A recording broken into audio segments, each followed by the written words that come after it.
Like with social media, like it's all about connectivity and just like connecting with people across the world, like showing what you're doing, you know, but nobody has really done it in the space of shopping. Like, you know, it's always somebody posting a dope picture like, dang, where you get those kicks from, whatever the case is. But like, imagine going on a platform and saying, oh shoot, like this is a brand. It's all about word of mouth. Like, you know, that's where influencers, why they're so powerful, but word of mouth marketing is powerful just as much. So, you know, if I see somebody that I know I rock with and they be fly and they supporting this brand, like, or their hair be nice and they, you know, using this hair, like, So you're definitely not describing Charles at all. Come on now. Definitely not your Hey, mine come back. Your head off. Red light. Oh my God. Red light therapy, man. Why you gotta do that? No, I took my head off, so. he was showing his nice hairline. I said, I think. But like, that's what it's all about.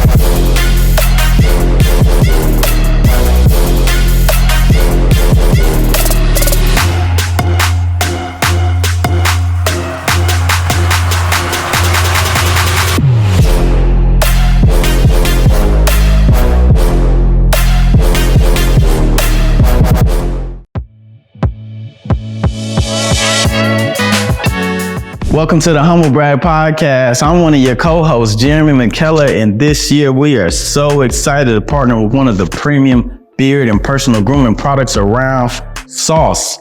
Fellas, if you need your beard and your personal grooming experience to be taken to another level, tap in with Sauce and all the amazing products that they have. Link below, use the promo code HumbleBrag, and we hope that you enjoy the show. Much love, family. Peace. Welcome back. The Humble Brag Podcast. Another one. Glad to be back in the flesh, you know. Hope you all are doing well. We thank you for everybody subscribing, tuning in. We can't do it without you and our THB family and community. We love y'all. And we got a really, really special guest today. And also special wine and a nice little conversation we'll drive right into. So Shout out to Rob, bro. Hey, man. First and foremost, support your own. You feel me? Hey, black owned. I was just listening to his Big Faith. Is that? Oh yeah. Yeah, Faith the Biggest, Rob. Shout out to Rob. I got a little bit of urban reform on. Okay. I got a little bit of Rocky Mountain on too. My hat. Nah, we not shouting them out. I got on Sad Boys. Sad Boys. I love it. Black on. Okay, like it. Captain. You got to zoom in on those. Nah, but on for real though, Rob, you did it again, my boy. Yeah, we appreciate you, man. Yeah, definitely. Sure. It's something else to really support your own and see a brand really grow. And I think this conversation will be about that too. So we definitely. Hey, we'll introduce our guests right quick. Yes. The illustrious, the great, the magnificent, Jordyn Weaver, Jordyn the GOAT. On Instagram. Jordyn, that's a great name. Yeah, that's a great name. Glad to have you on. Glad to be here. And we'll dive in more into your story and who you are. Read your bio right quick. Okay. I think that's a first for us. We'll do that. Real quick on the bio for Jordyn. A natural born leader, business leader, and innovator. Ever since her college days, Jordyn has been devoted to economically empowering the Black community through entrepreneurship, innovation, and investing. She is the founder of The Forefront, which is a marketplace where shoppers and influencers can get paid to share the hottest Black brands and products on social media. And her mission is to help bring Black businesses to the forefront. I mean, I want to definitely dive into that and the whole meaning behind that. To the forefront of the world and to help them become household names on a global scale. So, yeah, we're glad to have you. Happy to be here. Oh, Thanks yeah. for having me. Yeah, definitely. How we want to start it off, fellas? I mean, we always do. We got to get to the wine ski first. Got to. Today, Jeff, you want to break down 3 by Wade? 3 by Wade. we talking about when you hear Wade, what's that thing? What's that make you think of? Dwayne Wade. Dwayne Wade. Because it's his bottle. You know what I'm saying? So I don't know, man. Like CB did his extra research because he came in talking about it. I did a little research. One, I was really kind of excited. One, because Dwayne Wade, obviously growing up watching him play basketball, he was a great NBA star and even a great college player as well.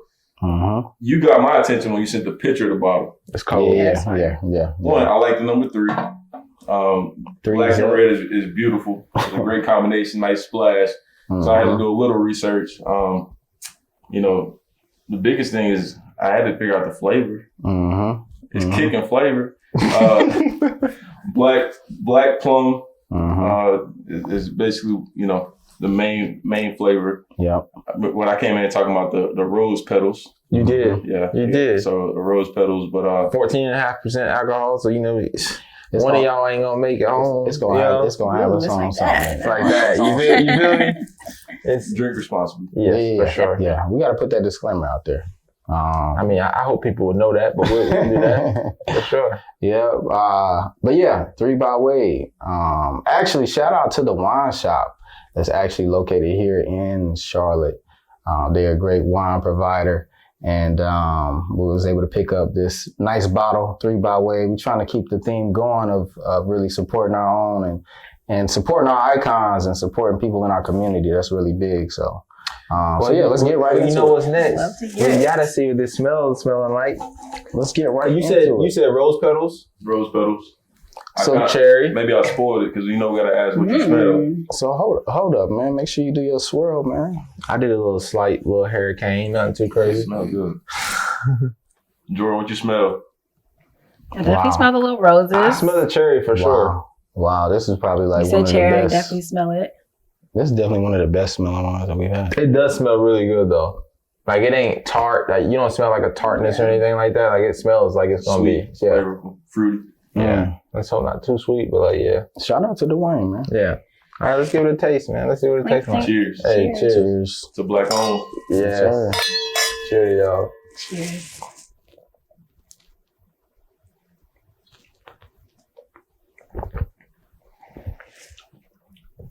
That's good. Yeah. I like that. Man, I like it. it's got like some buttery notes at the end, Right. too, man. I'm about to say it goes down smooth. It ain't gonna be like you know, you have a few bottles of this, you're gonna be good. In another way. You know what I'm saying? In another way. I like it. Good Shout out to choice. that. What y'all tasting now? Yeah, I was gonna ask. So talk to us though, like, so you drink wine a lot, like, I mean, not a lot, but like, you know, did you grow up around wine? Like, what's that like for you? My parents are definitely wine connoisseurs. Okay. They're the type to come home and pour a glass of wine every There night. Mm-hmm. So they definitely are the connoisseurs. I haven't gotten there yet. Yeah. You know, I drink wine here and there, but it's more like, you know, grocery store, like, you know, Whatever looks good on the label. Yeah, whatever, like, you know, tastes good. But I'm not too into it, but I definitely want to, like, expand my horizon with wine because I'm kind of tired of liquor. So, like, hard liquor, drinking it all the time. But I definitely like, you know, getting off work and just pouring a glass of wine. Yeah. Relaxing, feeling grown. Yeah. I like that. That's really big. I mean, that's something like, I think that's something that we've been trying to do by doing it responsibly. You know, we got to get up and go and perform the next day and work and everything. So we won't go too crazy, but it is nice. Like I tell them all the time, like, man, it's nice to come home to like a nice glass of wine and just relax and, you know, I won't say come home because I work from home, but like same thing. Same. You know what I'm saying? Like, I'm still here, but I'm it's still here. like that clock out. Yeah, so that clock out, like I can glass of relax, debrief, you know, let my mind wander and do whatever. So And you got a whole case back there too, man. I got a case, I got a selection. Yeah. So hey, if you're ever around for the battle residence, I got you. Yeah. So what, you normally white wine, red wine? I actually like red. Red? Yeah. Okay. It's kind of like if I'm going to choose something, like if I'm out at a restaurant, like it's red. Yeah. So of course, it depends on what I'm eating too. I know that much. You know, you got to pair it with the, you know. Pair it with the right thing. But I actually do like red. I just don't like how it like, stains my lips. Right. That's why I wear lipstick today. With red lipstick. Yeah. I was smart today. And tell us a little bit more about like your background, how you come to be the founder of Forefront. I know that you have a background from in college. You started your own company, I believe the Black Market. Yes. Yep. But even then, like, what's been the thing that's kind of drove you to want to like, form your own company and really make an impact in the community? So yeah, it goes back to my Central days. Okay. On Fayetteville Street. Really just learning more about the Black Wall Street that was in Durham. That's really what sparked and inspired Forefront or the Black Market Company, just learning about that and just how successful our people were and how much wealth we were able to accumulate and just how well off our families were. And I was just really inspired by that and just thinking back, like, dang, like, what happened? Like, of course, I know there was, like, bombings and stuff like that, but, like, literally, like, why are we not back to that point? So I just really got really inspired and passionate about, like, no, we have to redo this, like, and do it for real and really just push our people to support our brands. I feel like that is, like, when we talk about, racism and, building generational wealth, like, that is the main way to do it. So in college, learning about that, I was just like, this is what I want to like devote my life to, like entrepreneurship. I saw that as like direct path to building wealth, not even just for myself, but for our community. And just wanted to really just create a place where people can support Black owned businesses. This was back in 2017. So, you couldn't go online to find Black owned brands like you can now. You couldn't go to Target, Sephora. So I just wanted to really create a place where not even just myself to find Black brands, but just for everyone too, because I believe that, anything that you want to buy, you can find it Black owned and you can probably find it even doper, even better. So that's just what really sparked my interest and just really having this vision of seeing like our people just owning these multi-billion dollar companies outside of just like the artists and the celebrities, like really just building up these empires. So that's really what drives me. I really feel like if I don't do it, like it's not going to get done. So that's really what pushes me. I know there's so many other people like in this space, building up Black businesses, just dope entrepreneurs. But I don't know. I just feel like I'm definitely called to this space. I feel like it's a divine mission, I always say. Just going to Central and how ironic it is to like go to a HBCU 5 minutes away from a Black Wall Street. I think that's just, my mission, my purpose in life. That's dope. Yeah. I was wondering what made you choose Central. I didn't know if like HBCU, if you already had like maybe that foundation where you wanted to go to a Black college. Yeah, so actually all my family is HBCU grads or like in school. My youngest brother, he's at Howard. So all my family, my parents went to Spelman. Well, my mom went to Spelman, my dad went to Clark. Sister and brother, they went to A&T. I don't know why, but they went to A&T. And my youngest brother, he goes to Howard right now. And so HBCU was definitely like part of the plan. But I was actually planning to go to FAMU. Like that was like my top choice. Okay. It was like FAMU or Hampton. I wanted to study pharmacy. So I was looking at HBCUs that had pharmacy. And last minute, I was like, trying to decide, like, is that really where I want to go? Like, it's so far. My siblings, they in Greensboro. Like, if they're at home, I'm going to be jealous. Like, no, I'm going to Central. And that was kind of like just, the determining factor. But like I said, I feel like it was definitely meant for me to go because that really sparked my entrepreneurial endeavors, I guess, just like doing pitch competitions and just, meeting just dope people to help me grow as an entrepreneur. So it wasn't really like my number one plan, but it was just divine, I guess. Yeah. So how was Central? Because obviously we went to UNC right down the street, like neighbors. Yeah, neighbors. Central. How was it though? Central is definitely for like a unique, different type of people. Like not everyone can go to Central and like really enjoy it. Like my sister, she'll come to homecoming just like, what is this? Like this is not Geo. I don't know. I feel like Central, at least I seen a video. We talked about this. I seen a video of Central's homecoming. It might have had A&T's homecoming beat. And that's what I'm saying. Like, I used to go to G-Ho and like parties shut down, like just not fun. Parties like, what always is shut this? down Like, G-Ho. what is going I stopped on? going because of that. But Central, it was just a unique vibe. Like, just small, chill. Like, you didn't have to do too much. Feel like you had to, like, be the best. Or, like, you kind of just, I stayed in my own lane, I guess. I didn't really feel like I needed to be, like, president or anything like that. Or, like, it was cool. But, like, I kind of just stayed in my lane. And, focus. I was kind of very to myself a little bit. But I knew a lot of people and, was able to connect and build relationships. But I was really, like, focused and determined. So, like, that's one thing I wish I can go back and do is just, like, party and just have fun a little bit more. But it was a fun vibe. I definitely owe Central a lot. Oh, yeah. So what did you major in? So I majored in fashion. Okay. That's what I kind of graduated with, family and consumer science. But like I said, I started in pharmacy, switched it, was not the lane. Like, time out. I thought we all started in pharmacy. I was dedicated to go. I got a news article at the crib. They were like, what you want to go to school for? I'm like, pharmacy.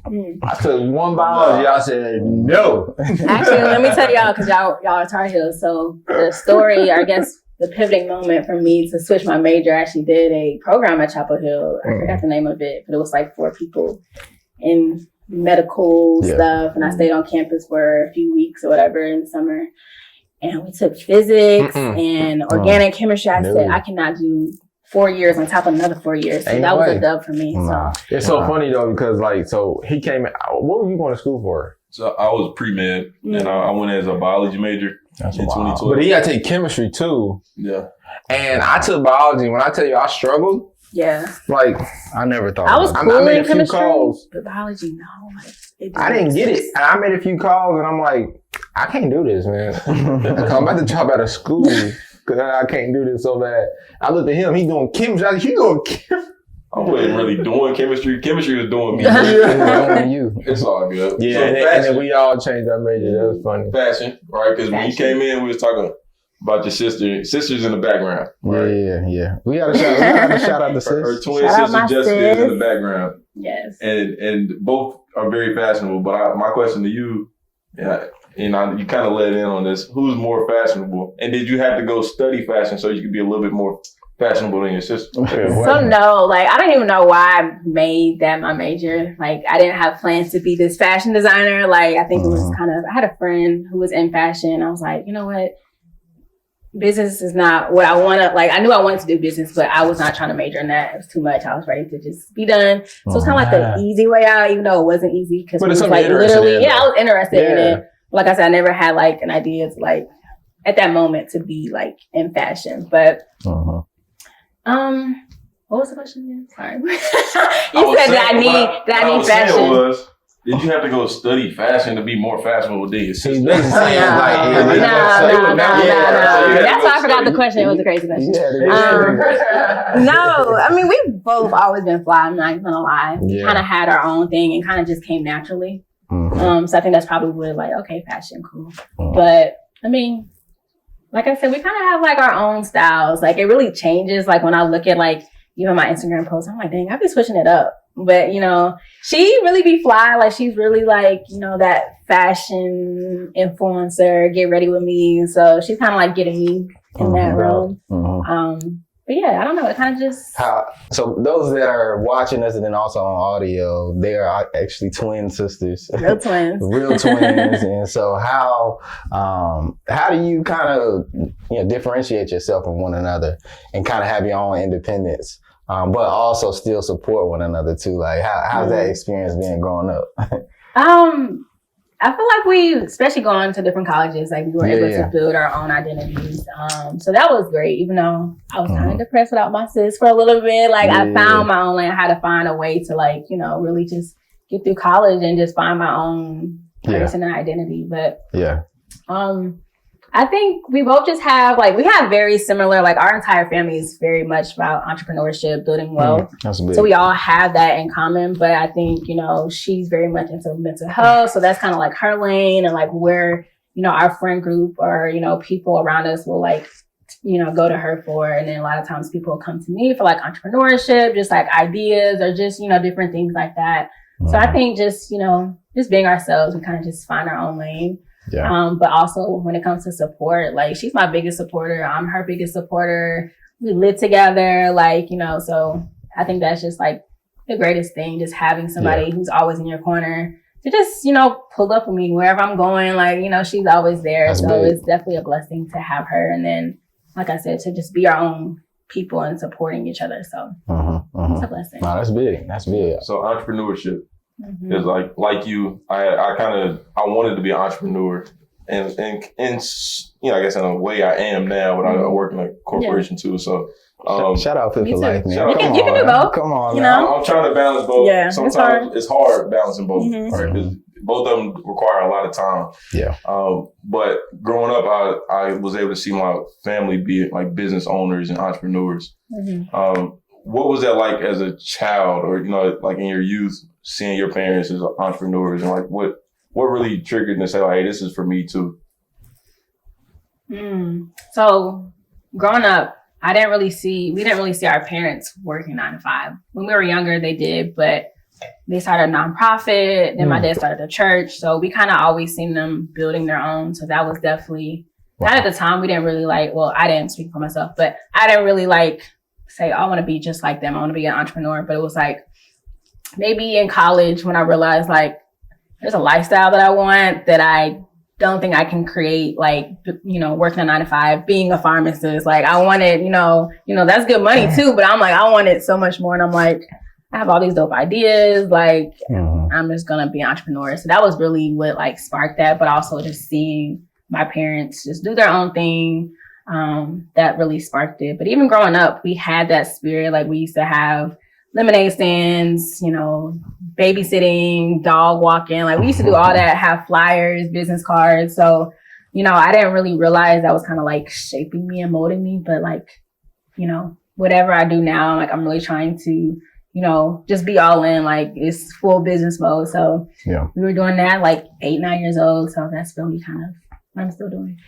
Dang, on the grind, bro. For real. I'm amazed. No, the examples though, that's really big. No, it's dope. Like, so like, I think what I was thinking in my head, I'm like, man, like that's pretty cool. Like you kind of had that background. What are some of the things you've been thinking about lately though? You know, cause like, I feel like there's a lot of different directions you can go. You got your sister with you. So y'all, you know, I'm pretty sure y'all twinning. Yeah. You know what I'm saying? Y'all be thinking the same thing sometimes. So, you know, but like, you know, what's that look like? So right now, my main focus is on Forefront. I know I didn't really talk about that just yet, but Forefront is definitely my baby. And it's really been, like I said, evolving since my college days, from the Black market to now. So I'm a huge visionary. And I think with being a visionary, like you have to understand the process and understand it's not going to happen overnight.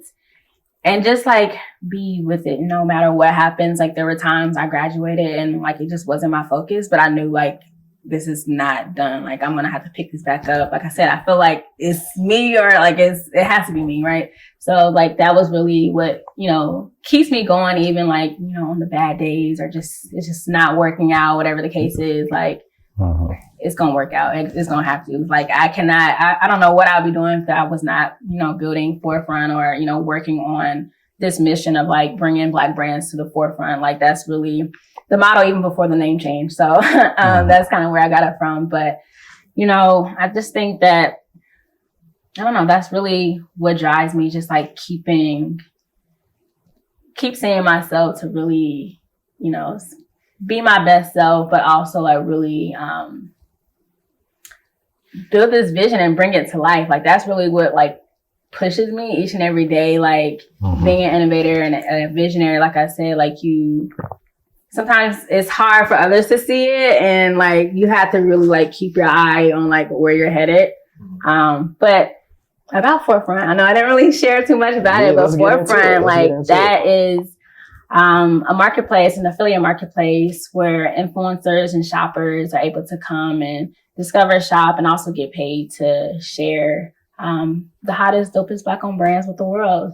So that really came about, like I said, the Black market was originally just a marketplace where Black-owned brands come and shop or whatever. But, you know, I feel like it needs to be something more. And I think especially with this whole Buy Black boom that kind of happened during the pandemic, I wanted it to be something more. Like, I'm an innovator, so it can't just be what everyone else is doing or just the bare minimum. Right.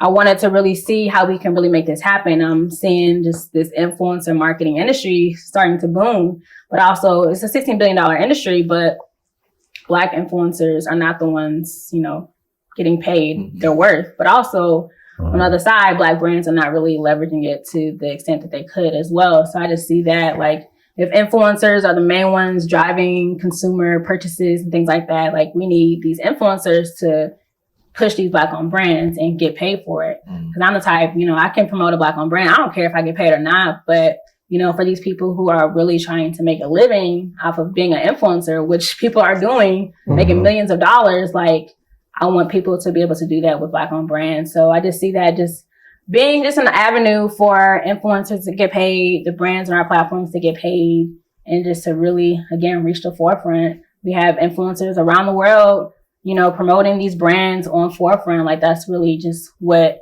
I see in the future. Just, you know, Black-owned brands that we're wearing today is just recognized, worn from people all across the world. And it's like not even a question. It's like, you know, Gucci who? Like, who you said what now? But like, that's kind of how I envision it. Like, you know, I really see our brands, like, you know, being the main centerpiece of like our culture. Because there's no reason they're not, really. You know, I think it's really just the platform and the accessibility of having access to these brands and being able to find them, and knowing that, you know, you shopping Black does not mean, you know, it's not going to be quality, or you can't be fly, or whatever the case is. Like, so that's why I really try to be like the mascot with, you know, forefront, like, you know, constantly supporting Black-owned businesses. If not every day in Atlanta, it's like really easy because you can pull up to a restaurant, you can pull up, you know, to boutiques and stuff like that. So it's really easy, but I definitely, you know, make it a point. Like, if you're going out, is it Black-owned? Can we go to, you know, like, even with the wine, I'm like, can we do a Black-owned wine? Like, I'm like, you know, really adamant about that. And I think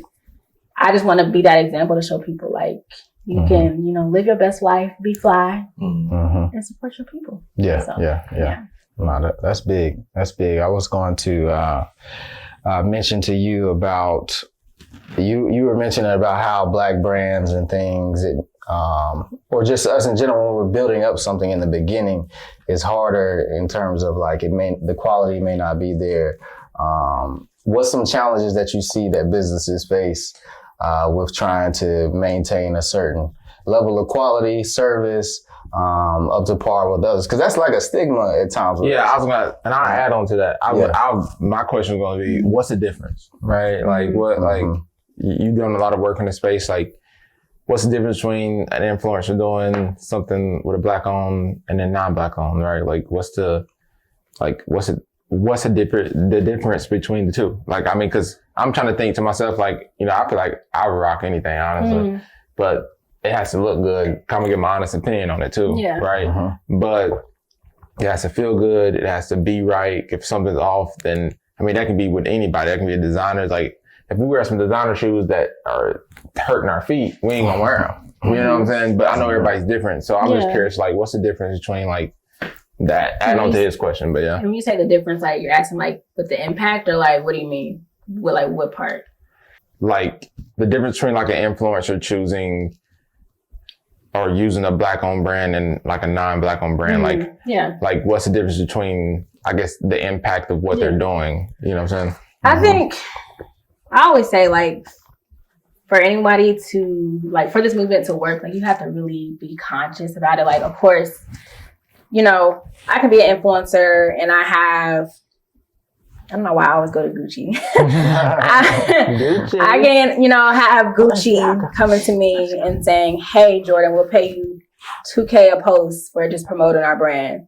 And then I can also have Telfar over here and saying, hey, Jordyn, like, we love your content. We see you're all about promoting Black-owned brands, but, you know, we want to send you a bag, promote you, you know, give you $200 a post, or whatever the case is. Yeah, $2,000 sounds better than $200, but I think for me, and just the conscious type of person I am, and just about this mission, like, I'm going to go with Telfar. One, it's just a dope brand, but two, I understand what that could do for Telfar later on. Maybe I'm just a small micro influencer, but if I can inspire somebody else, like, oh shoot, like I'd much rather have this than a Louis bag than a Gucci bag, and realizing what that does later on. So just one purchase might not seem like it's making a huge impact, but that's really why we're tapping into the influencers, because like they are literally driving sales for these brands. I was just looking at a post about Facebook and Instagram, how they're like losing billions of dollars in ads due to influencers. Companies are going to influencers over ads because consumers are trusting influencers. So if we have all these influencers, you know, even if they still, like, not to say, like, I understand, like, in a perfect world, like, I would love to see everyone only supporting Black-owned brands, but that's not realistic. Even I can't even do that right now.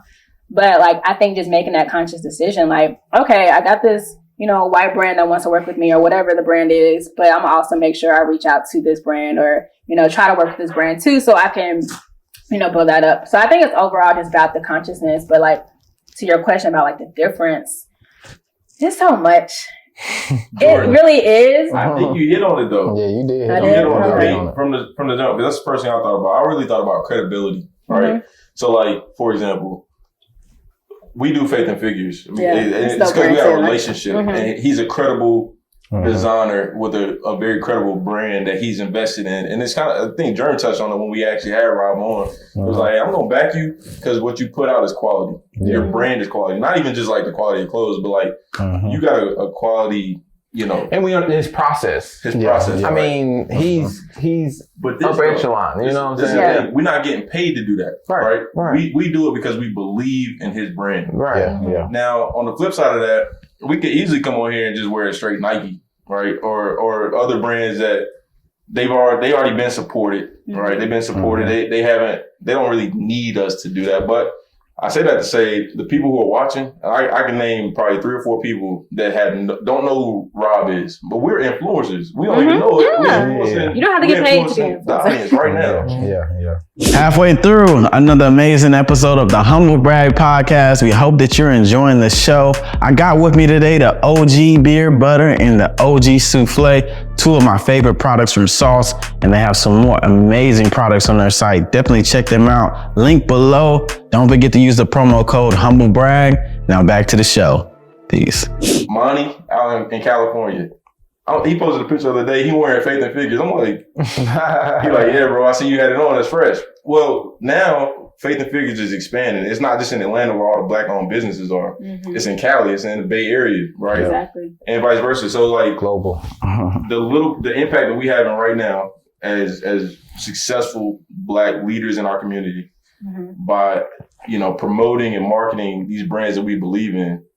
But why people don't is because they want money right now. Like they want it's selfish motives. I think. It's either selfish motives or they identify with what's popular. Maybe it's not popular, but it will be if we support it. I don't know. No, for sure. But even going back to that question, there's another thing I wanted to touch on. Just like Ashton just made a post about this too.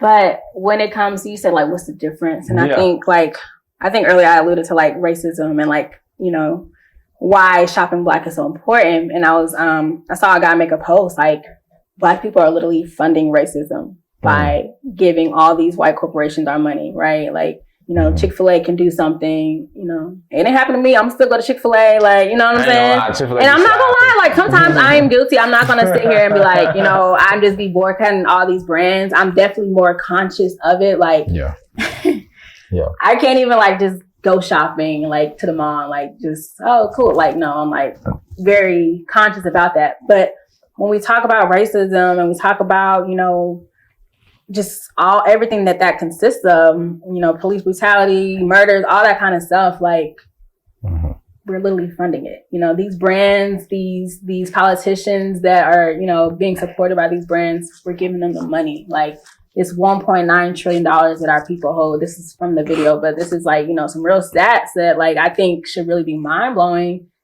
I think he said like 40 million Black people in America, you know, spending on $1.96 trillion now at this point. And I think 3%, maybe less than that, is going to Black brands. But that makes sense though. I mean, because when you really think about it, a lot of the people in the world follow influencers. And so like you're looking at like celebrities, like you're gonna see the Balenciagas, which they got some stuff going on.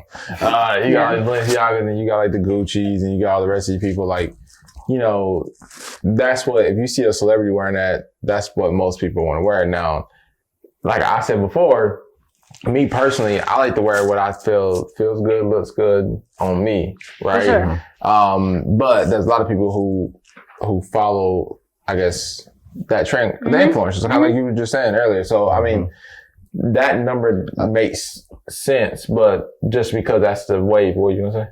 No. I was just gonna piggyback or just at least talk about that conversation. I think like what Jeff's mentioned is more so about the quality of things, and then it's also about like our community and understanding like our culture of like what are we trying to get accomplished in economic mobility and economic empowerment is like really big. And so with that, it's like we want to make sure the quality of things is right so that we can actually validate that we can support it. And then, but it's like sometimes a business is just getting started and they may not have their whole systems and everything together. And it's like, man, we got to have a little bit more patience.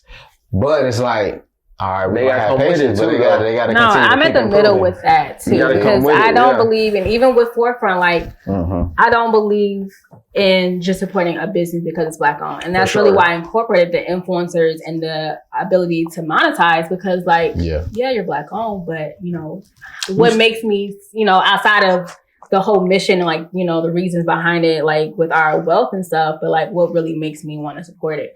So I don't really feel like it's always fair to always give them a pass, or definitely have patience, but like you do got to fix up sometimes. I'm a very patient person. I'm very patient, like in a lot of things, but I even think going back to like quality and just like, you know, different things, like definitely like there, you know, some really dope non-Black brands that I still want to support. But I think I really challenge people to like do your research, and I hate that it's hard. Like you really have to go out and find it, but that's just the reality right now. And I hate that it's that stigma. You know? But I mean, that's even, you know, part of the conversation. But there are dope brands out, and not even just in the U.S. So many dope Black-owned brands outside of the U.S. You know, so, and I just feel like when you like, maybe I don't know if y'all can attest to this, but like when I'm shopping Black, like when I'm rocking some Black, you know, kicks or just a fly outfit, like I be feeling like really fucking good. Like it's just, you know, I feel like real different, like dang, like I'm really, you know, doing this for my community, but I can, you know, still be myself. I'm not feeling like I'm just like, you know, devaluing who I really am or whatever the case is. But like, you know, I always use this example too, like one Christmas, excuse me, I always like to give my family like Black owned gifts. And one time I got my sister and myself these mugs that like had these faces on it, and literally like they look just like me and my sister, like glasses, the hair. I had like the little locks. She had like a little cut at the time. And I'm just like, you literally see yourself represented in these brands versus like even going to outside brands, like understanding like, do they even represent you in a certain way? Like there's so many brands that really just be doing crazy stuff against Black people and just like, oh, well, next week we're still going to support them. It's just like, I think that's literally like a whole marketing strategy that we fall for every single time. You know, I think know that it works. Go ahead. One thing that I'm saying about though is like, it needs to be wholly owned, right? Like, and you kind of mentioned generational wealth. I got like two different things going on at the same time. So like, you know, wholly owned means that everything that I get from this person is created by this person or somebody who looks like that person. Does that make sense? So like if I support this brand, but this brand is bought from, or the material for this brand is bought from somebody that doesn't look like the person I'm supporting, I'm really supporting that person. That makes sense? I know you can't really uncover it, but if you do your research. That makes sense. But it takes so much time to get into that. And are you really supporting the community? I mean, because I'm and I'm not, I think this is a total different conversation, right? I think what you're doing is phenomenal, right? But I do kind of want to challenge us to say, look, if we're going to support each other, let's do it 100%. Like, let's own it all. Black Wall Street, right? I think you're making a good point, because I think, and this is something I always say too, like, I think a lot of times and I don't want to just say, Black people do this, but a lot of times when we are starting businesses, we kind of want it to be like the sexy thing, like, something maybe like t-shirts or hair, or like something that, people are going to buy, which is great. But I also think it's so important to like, look at the middlemen, like in these businesses. I think I was reading some article. I'm always reading articles about Black people doing dope stuff, but it's one article I saw about like this, Black couple, and they provide the buns to McDonald's. Like that shit is not sexy. I'm not about to promote that, but they're making millions of dollars. And I think that is dope. And I think, to that point of like, when I support a Black owned business, how far does it go? That's why we really need to be thinking about like outside of just surface level businesses, like what other type of behind the scenes type of businesses can I start that can support these multi-billion-dollar corporations, So I think that's a great point. See, to your point though, like, I don't know, I'm torn because like, okay, let's say if you got something like Virgil, but Virgil's working for Louis Vuitton. Are you going to support Virgil on his kicks that he just made for Louis Vuitton or Nike? Right? You know what I'm saying? Because, you know what I'm saying? Like, he made those, it's a different, it ain't wholly owned. Right. But it's like, it's a different. Not to say you shouldn't, because at the same time, Virgil now is a icon for those that are coming after Virgil, right? So they feel like Virgil can do it, I can do it. You know what I mean? So I get it. Yeah, I'm not saying I'm not discouraging anybody from not supporting somebody because they're not 100% responsible for the product. Yeah, but you asked about the impact, like how far does it really go? It's all perspective. Some people can be that shining light of like, hey, what's actually possible? Okay. Once they've actually made it there, Kanye, he's integrated with Adidas. You see the business impact that he's had, even with being removed from that company. They better bring him back. Yeah, I saw that. So, you those examples show us like, okay, this is what our power is. This is what our capabilities are. How do we actually funnel that to be a whole holistic thing? But it's hard, it's hard. It's hard. Yeah, go ahead. I was gonna say too, like when I think about those type of collabs, like I think he definitely like I think he's changing the dynamic for a lot. But even to that point, like when I'm seeing like the Dapper Dans, and there's no shade because like I still support it. If it's Black owned, I don't care who. Shout out Dap. Who they're collabing. Shout out No, okay, I wasn't even about to go to Gucci. I'm just talking about like the collabs that a lot of like, no. I don't want to talk about it. No. But no, like when I see celebrities doing collaborations with these just, huge brands, I'm sure they're getting a huge check, but I can only help but think like, damn, like what if they did this for a Black business? Because, they're going to these celebrities and these, influencers for a reason. They have the audience they want that is going to, bring them the sales. So I'm like, when I go back to, sorry, I know you want to say something. Yeah, I got you. When I go back to, sorry, let me just get this out. When I go back to like that conscious, like just being conscious, like when you have those decisions, like it's never just up to the celebrities, and I'm not knocking them at all. Like get your check, but I think going back to that mindset, like how do we really change it? I think it really goes down to, like Dapper Dan, like you dope. Like we done influence Gucci, we done influence like streetwear all across the world, all that. Let me find a Black owned brand to like be the face of for a minute. The check might not be as good, but I think that's when it goes back to affiliate marketing. I think that's why Forefront and what we're doing is so game changing, because when you have somebody like Beyonce, rocking Telfar, and they sell skyrocket, how much money could she have made if she had like an affiliate commission from that, right? Or, Dapper Dan, he's dropping, I think he did something with Gap and imagine that was, what is the brand? Faith and Figures. Imagine if that was with him. Like, how much that could have put that brand on. So I think it's just like a matter of like, you don't have to be a celebrity to have that conscious effort, but I think those type of decisions really would kind of change the dynamic and the status quo of Black-owned businesses. Every little bit helps. So what I was going to ask you, because I know you're in that space, is are they asking for that? Like meaning like, are the Black brands asking those people to like, hey, like support the brand, like we can do this, we can do that? Like I'm just curious, right? Because I don't know. Like, I personally don't know, but I know that is something that I want to incorporate within Forefront. Like I want it to be bigger than just social media influencers, but I see it kind of being like a platform where like some of these collabs are really, being fostered. Like we have, a Dapper Dan working with a Telfar or something like that. And I mean, you know, Telfar, they're doing dope things too. Like they have collabs with like UGG and stuff like that. And I think that's dope. And that's the type of stuff I want to see. But I would love to see more. Like I want to, you know, really bring, you know, Black, like the real Black influences that are really shaping and moving our culture like on forefront and like really, you know, setting up partnerships in that way. But of course, being mindful, like, you know, it has to be a really dope brand. If I'm going to bring it to Dapper Dan or whoever, like, it can't just be no, you know. So I think, you know, we have to always be mindful of that too. But that's definitely what I want to see. I'm not really sure. I'm sure they are, but I think it's always, you know, we got this check over here, you know, but I think sometimes I always say purpose over paper. Like, you know, if we all really talking about this whole Black wealth and generational wealth, we can't always be thinking like for myself, this one check, like, this one collaboration can feed, you know, generations of this family or whoever knows to help, you know? That's what I mean. Yeah, I think I was thinking because like we talked about this before, like if you're getting a job and you don't ask for the promotion, I mean, you don't ask for more money, you know, like you just left money on the table because they always they have that wiggle room, right? So it could be the same way as like, are they actually asking like, hey, why don't you support this brand? You remember the guy I told you a while back, David Ferrer with the nice suits, but now he makes suits with like Jay-Z and all of them. Like he's nice, he's upper echelon now. But like back then when I first met him, I actually met him at the barbershop and he's like, he was in a clean suit. I'm like, man, that suit's nice. We're in New York. And I look at him now, I'm like, man, and I went on his site. It's out of here. He's different.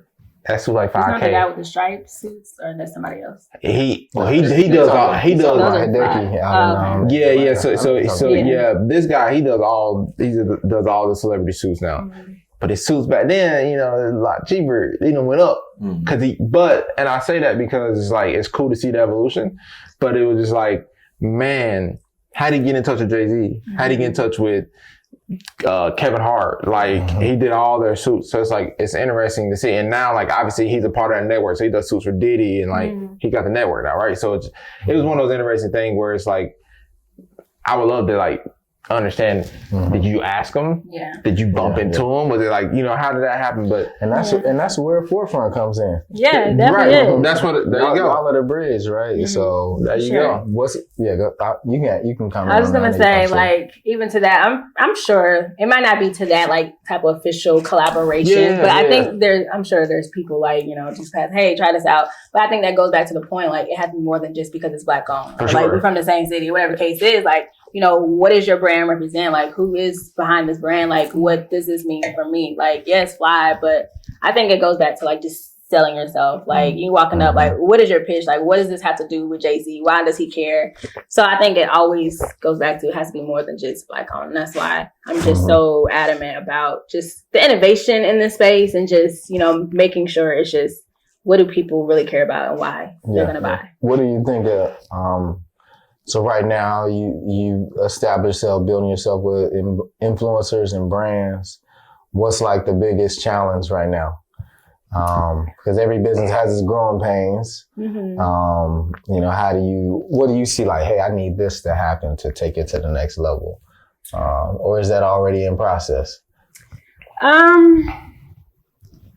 I would say the biggest thing right now, and we're working through that, is like building a solid team, like a team that could really, that has the skill sets to really like, you know, take us to that level. So somebody who's like, you know, has experience building apps and like commerce and things like that, that can really, you know, provide like a dope experience. Like I said, I don't want it to just be a marketplace. Like grand scheme of things, Forefront is going to be like the shopping destination for like millennials, Gen Zers, and not even just for Black owned brands. Maybe one day, like I'm still trying to decide if that's something I want to do, but do we expand and make it, you know, really this, you know, conglomerate of just dope brands that everyone can support, or maybe we keep it, you know, people of color. I'm not really sure, but I know I have this huge vision for like Forefront and it being really like the TikTok, but like for shopping and like really bringing your friends along the journey. Like with social media, like it's all about connectivity and just like connecting with people across the world, like showing what you're doing, you know,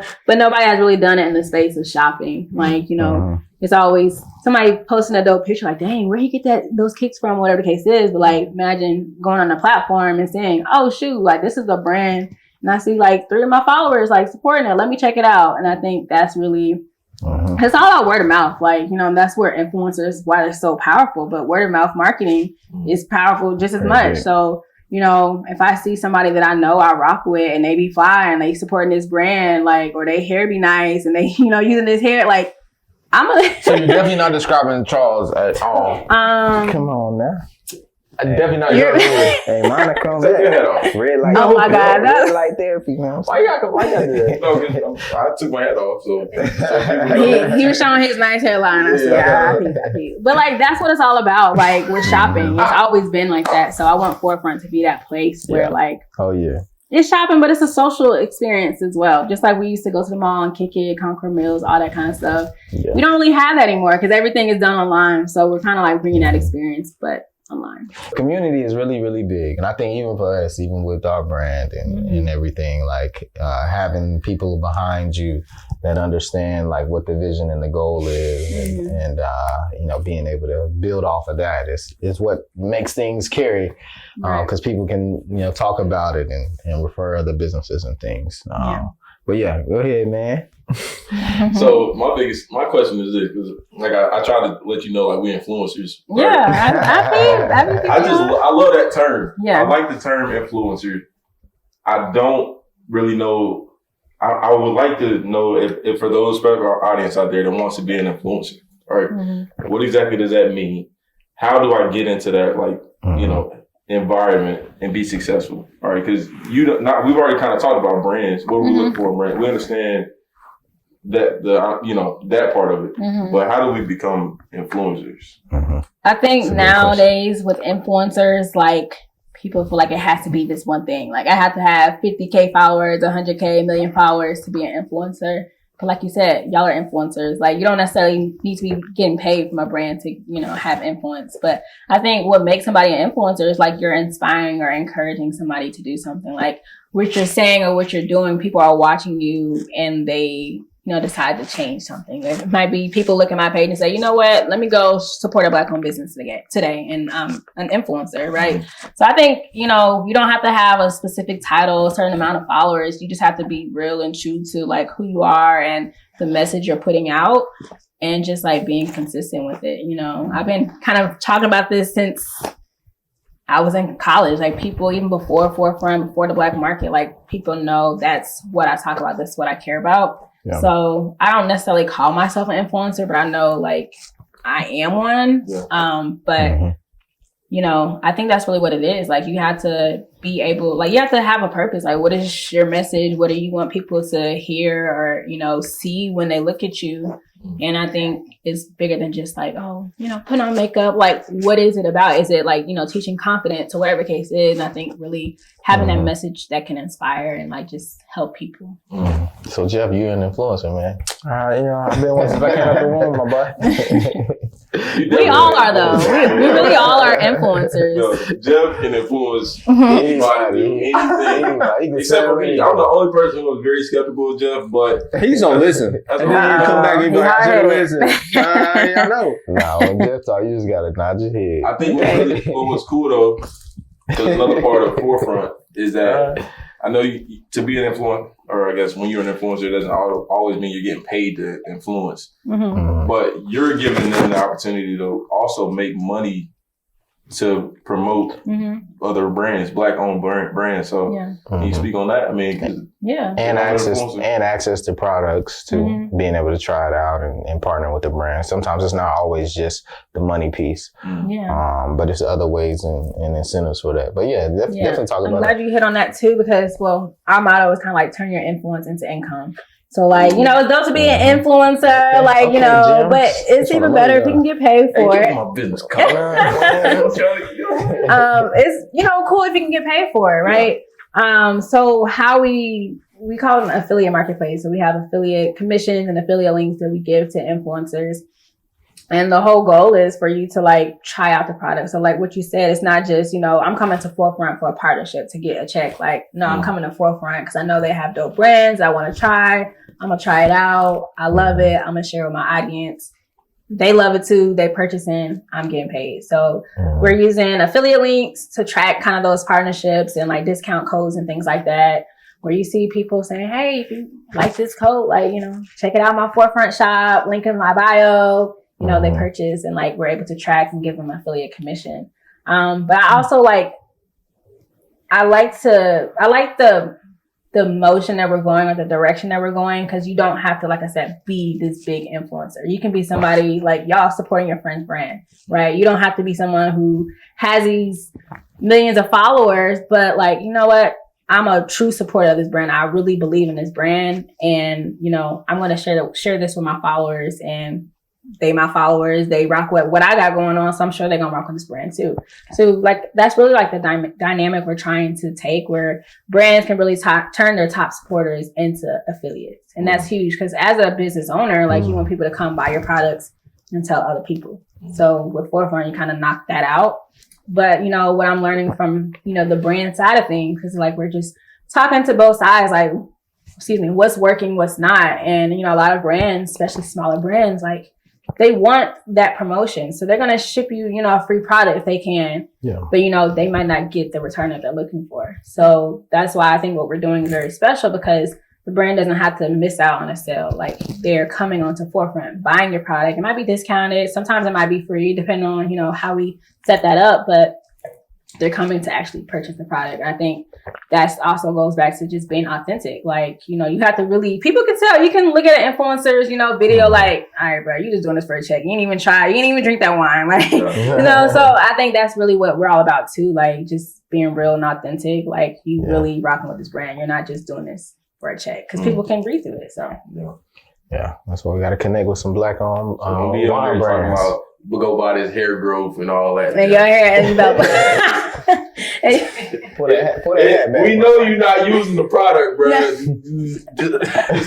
Put that hat back. You ain't influencing nobody with no hair growth. Outside like that. I'm gonna fire you up. You don't stop. No cap. We're gonna let that slide. Jordyn, you next. Hey, I ain't gonna do you like that. Hey, my hair hanging in there, man. Speaking of wine, shout out to some people. 3 by Wade. 3 by Wade. I like it, man. This was top. We're gonna do a little rating on that. He need to be paying y'all. That's what I'm saying. We're gonna do a little rating on Forefront set that up, right? Yeah, we gotta set that up. D-Way, we coming for you. Oh, but real quick though, too, outside of the Forefront piece, you're a visionary. You have a goal. You have a dream. How do you maintain that? Like, what's 3 things for you that's like, man, this is what I do every day to make sure that I'm staying focused on my goal and my dream and make sure that's actually happening. What's that process like? I'm just big on faith. Shout out to your shirt. Shout out to the brand. Oh, yeah. I'm just big on faith. Like that's literally when I got the whole idea, the whole vision. I don't even like to call it an idea or a business. Like it's really just a vision for me, and I'm just like trying to make it happen. When I got the vision of Forefront, just a black market company back in the day, back in 2017, like I was going through a hard time, like depression, and like I was really leaning on my faith. And that was like seeing, oh shoot, like, okay, we can do this. I have to get out of this so I can build that up. And that was something, that keeps me going. Like I think God did that very strategically. Like you gotta get up out of this so you can build what I need you to build. And so that's what keeps me going. Like I said, it's not just a business for me. I'm just doing it because it's cool. Like, I really feel like this is something that I was called to do. And if I'm not, like I always say this, like if I'm not doing what God has for me, like there's no point in me being here. And so I'm like, no, I want to be here as long as I can. So let me just, keep on, moving to, this vision, this purpose that I have. But that's really the main thing that keeps me going. But also just hearing these stats, like there's so many stats that I don't know how people can listen and not want to do anything with it. Like, the stat about $1.9 trillion that we have, being circulated outside of our community, like that shit is crazy. And we want to, talk about generational wealth. We can't do that because we're giving it to them, so that's something that just keeps me going. But also, I don't want to just like throw out all these numbers, but it's really the numbers that really keep me going. Like, it's estimated like 2053, 0% wealth rate that the Black community will have. And I'm like, heck no. Like what? Like how can it even get any worse than this, Yeah. So it's just like those type of things. Like, no, like, I'm really just passionate about our community just just getting up there, elevating. And it goes deeper than just myself and just building off of me and my family. Like, I feel like if you really, have a huge vision and a purpose, like, it's outside of way bigger than you and your family. So, like, that's really what keeps me going. Because I do not want my family, my kids, my grandkids to, like, be in the same position. But not even just for me. Like, what good is it if it's just my family, my grandkids, my kids? Like, it needs to be y'all kids, my sister kids, everyone. So, like, that's really what that's what really keeps me going. It's just, like, that vision. Like, when I say the vision, it's not, like, just, forefront. It's, like, the Black community. Like, we all gonna be up there. So, or as many of us that want to, be a part that want it, so that's really what keeps me going. I know you said 3, but those are like the 2 main things, just like my faith. That's it. That's great. Those are gems right there for sure. Yeah. Nah, we appreciate that. And also, you mentioned about some of our challenges that we face as a community. We're contributing to that, though. Yeah. So and there's a lot of successful people in our communities, as we all are, and it just takes us, like, taking a concerted effort to it. So shoot. So what you think about the wine, though? What you think about? I like it. I'm gonna go pick me up a bottle. Bam. Yeah. So you gotta give a rate. Give the THB score 1 through 10. What you got? What you got? D-Wade depending on it. You know what I'm saying? Yeah, it's gonna skyrocket the sales, though. I don't know if I always drink my whole glass or if I. Okay. I really give it like an 8.5. There you go. 8.5. That's a strong 8.5. I really especially like with this being his first, like, the first batch, I mean. Yeah. What do y'all give it? I'm curious. Y'all like a little bit more, like, in tune? What y'all give it? I'm giving it it's a nice 8. It's a smooth one. You gonna give it an 8? It's a smooth. It's like 7.5, 8. Yeah, I give about a 7.5. Only because I know it's gonna be better. Yeah. You know what I'm saying? I know the second batch, because you gotta realize, like, the wine business is so hard. Like, when I went to Italy, I got to learn a lot about, like, how they actually do it. And it's a hard business, you know what I'm saying? So I can only imagine, like, all right, this is the first harvest. True. Yeah, you go through the second, third, fourth, where you learn so much in that little bit of time.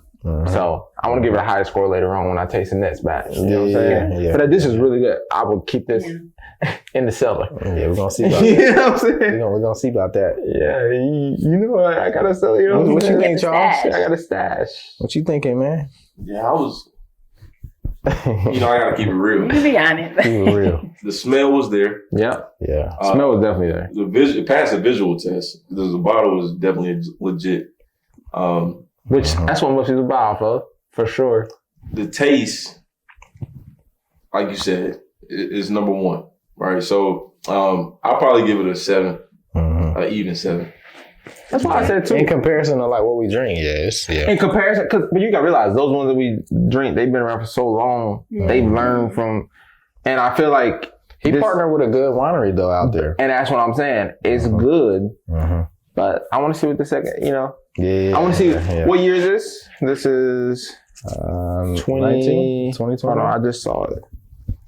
It's 2020. Oh, 2020. So I want to see what 2022, 2023 tastes like. Yeah. You know what?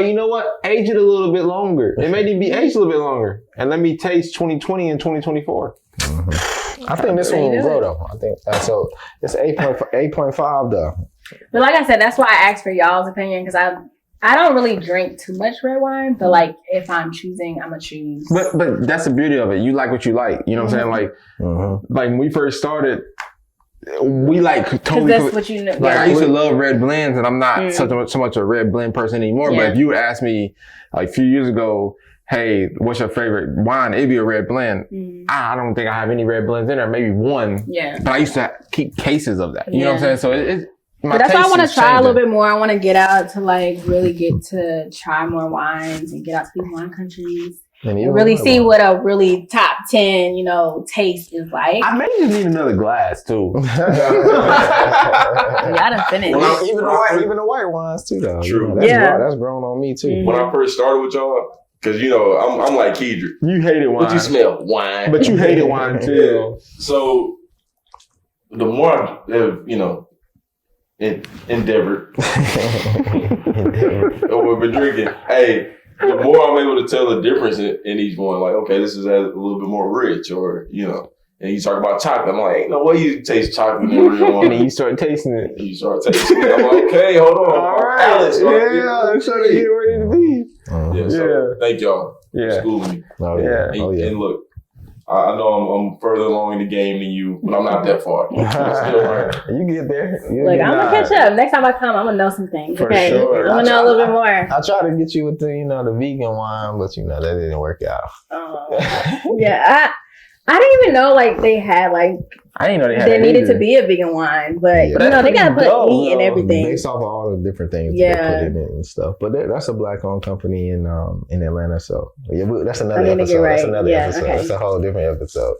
But yeah, no, hey, we appreciate you, man. This was great. Hey, it's been another one. Thank you for having me. It's been a great conversation. I love these type of conversations. Yeah, I mean, because we're here to bring awareness and we're gonna ask questions because we don't know the answers, and you're more of an expert in the field, so we try to educate our viewers too, so everybody's aware. And diversity of thought is really big. Yes, for sure. We got to challenge. We talk about a lot of different things, but we got to challenge one another. So, you got a really, really bright future ahead of you. We're in 100% in support of your brand, of your success. Thank you. You got a very sincere and a pure, motive, right? And I think anytime you go into any situation with that type of thought and focus on really trying to help other people, you win 10 times out of 10. For sure. We love the forefront, y'all. Definitely. Forefront. Yes, see at the forefront. See at the forefront. Hey, with that, we out. Until the next one. Until the next one. Let's get it. Much love. Peace. Sheesh. Woo! That wraps up another episode of The Humble Brag. We thank you so much for tuning in. Just a reminder, fellas, a beard is not made by accident. You got to make sure you take care of it, you groom it, and personal grooming all around is very, very important these days. Make sure that you're taking pride in that. Tap in with Sauce and all the amazing products that they have. Link below, and we hope that you all enjoyed the show. Use the promo code HumbleBrag during checkout. We thank you so much. We'll see you on the next one. Peace.